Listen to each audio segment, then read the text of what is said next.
So I walk into this mosque to catch the Isha prayer, and the scene was typical of that found in many other prayer spaces across North America. Small, cozy, and attended mainly by males aged about 40 and above.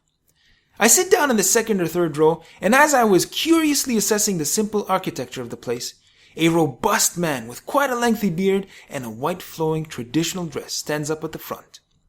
Robustus, as the man will be known henceforth, throws a quick glance across the room and with the flick of a finger prompts the Iqamah. The call to prayer begins to sound, and as we start to get up to formulate the rows, a 12 or 13-year-old flashes by me and was already briskly making his way to the front. To be honest, I was rather impressed with the energy and enthusiasm the teen displayed, and his efforts guaranteed him a spot in the highly esteemed front row. The call to prayer had been made, and the rows were now formed. Like an eagle scanning the savannah for its prey, Robustus glances across the congregation one last time before initiating the prayer. As his head moved from one side to the other, his eyes spotted the young, proud boy standing at the front.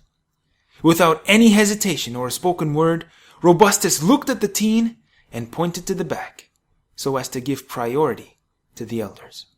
Heartbroken, the boy quietly gave up his spot and headed to the rear.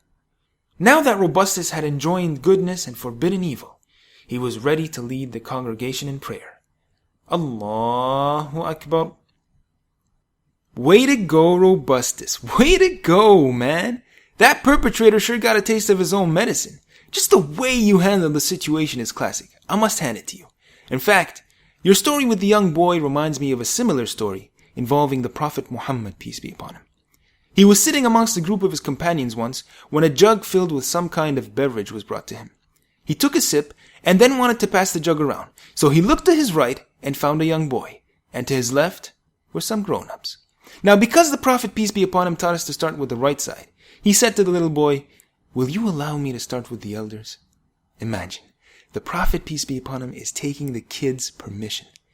The boy looked at the Prophet and said, "I'm second in line to the Prophet of God, and you want me to give up my spot? No way." So the Prophet smiled and handed him the jug. What do you think you get when you treat children with such respect? Open up the history books, and you'll find out. On that note, you want to know if the mosque in your community is doing okay? Your best indicator is the amount of young people attending the mosque.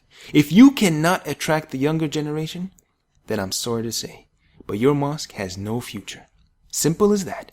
Now don't take from what I'm saying that Robustus's mosque is performing poorly. He's got an excuse. It was exam season.